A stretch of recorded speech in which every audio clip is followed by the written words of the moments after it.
조윤선 전 장관도 글쎄 이게 뭐 어느 정도까지 우리가 이해해야 되는지 모르겠는데 옷 11벌 구치소에 반입했다라는 얘기가 있어요. 예. 네, 일단은 과연 11벌이 어떻게 같이 가지고 갈 수 있느냐 그게 궁금하실 텐데요. 사실은 저도 놀라웠습니다. 이제 저도 좀 알아보니까 입고 있는 어떤 수위나 이런 것들은 한도가 있는데 예. 출정용 옷이라고 하는 것은 그 구치소에서 따로 보관을 한다라고 합니다.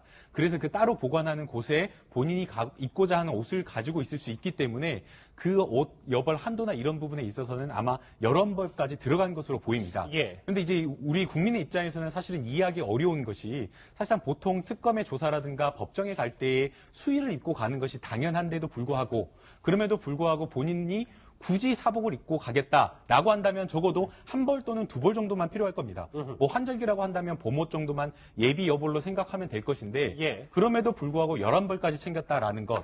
저는 이 이야기를 들으면서 조윤선 전 장관이 청문회 과정에서 본인의 어떤 생활이나 이런 것이 뭐 한 5억 원가량에 달한다라고 했었는데 구치소 안에서도 본인의 어떤 그런 생활을 좀 유지하고자 하는 것은 아닌지 사실 그런 생각이 좀 들어서 국민들이 이 모습을 보면서 얼마나 더 비판을 하게 될지 그런 부분에 있어서 정말 안타까운 마음이 들었습니다. 예, 이현정 의원님 네. 실제로 조 전 장관이 구치소 내에서 식료품과 생활용품을 구입하는데 영치금 113만 원을 썼다고 하는데 저게 네. 가능한 일인가요?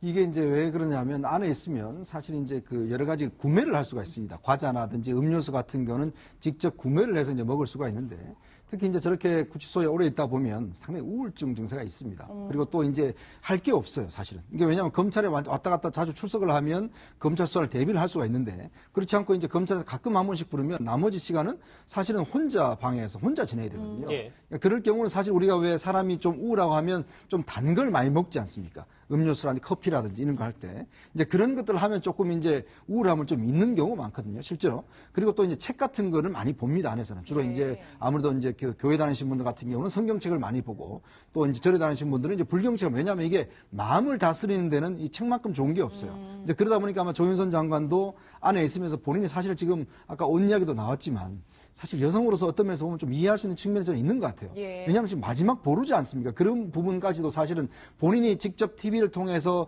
모든 사람 앞에 자신의 모습이 노출되는데 그것마저도 수의를 입고 가는 것 자체는 본인 스스로도 용납할 수가 없는 것이죠. 이건 그런 부분도 있죠. 네, 그런 측면은 저는 좀 이해할 측면이 있다고 보고 또 안에서 있다 보면 굉장히 그런 어떤 그 개인의 어떤 심리적 상태가 안 좋기 때문에 이런 것을 통해서라도 좀 극복해 보겠다 한 그런 취지에 저는 아마 이렇게 구매량이 좀 많은 것이 아닌가 이렇게 좀 추정을 해봅니다. 옷 11벌, 옷 11벌. 근데 조윤선 전 장관과 함께 김남국 변호사. 네.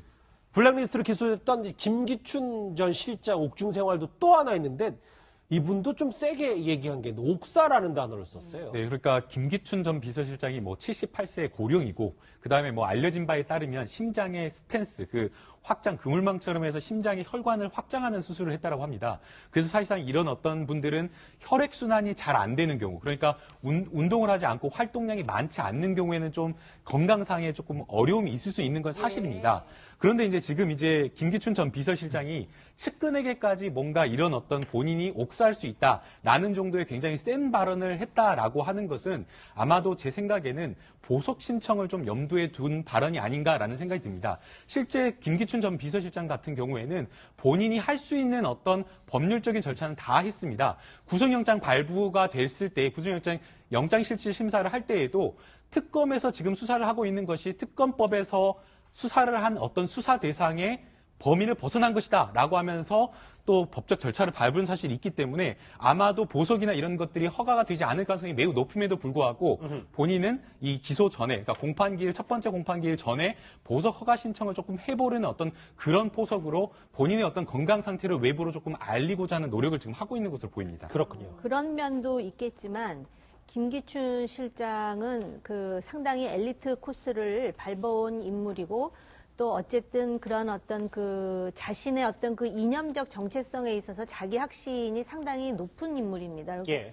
자존감도 있고요. 그러니까 아마 이제 본인의 건강 상태를 알기 때문에 옥사라는 표현을 썼기도 했겠지만 그 김기춘 실장이 과거에 어떤 공직을 내려놓고 집에서 있을 때 자택에서도 서재로 갈 때 꼭 양복을 제대로 갖춰 입고 출근하듯이 갔을 정도로 좀 약간 뭐라 그럴까 꼬장꼬장한 어떤 자기 어떤 관리 뭐 이런 부분을 우리가 엿볼 수 있는데 그런 것 때문에 그 우리가 종합적으로 그 추정해 볼 수 있는 자존감, 좌절감 예. 뭐 그런 것들 아닐까 이런 생각이 들고 적어도 고위 공직자로서 물론 지금 어려운 영어의 몸이 되었지만 거기서 어떤 그 자중자애하는 그리고 어떤 그 자기의 어떤 그 공직과 국가관에 대해서 이렇게 반추해보는 그런 모습이라도 좀 보였으면 하는 생각은 있습니다. 최순실 씨를 포함해서 구치소 내에 있는 인물들의 목소리 얘기를 첫 번째 주제로 해봤습니다. 이제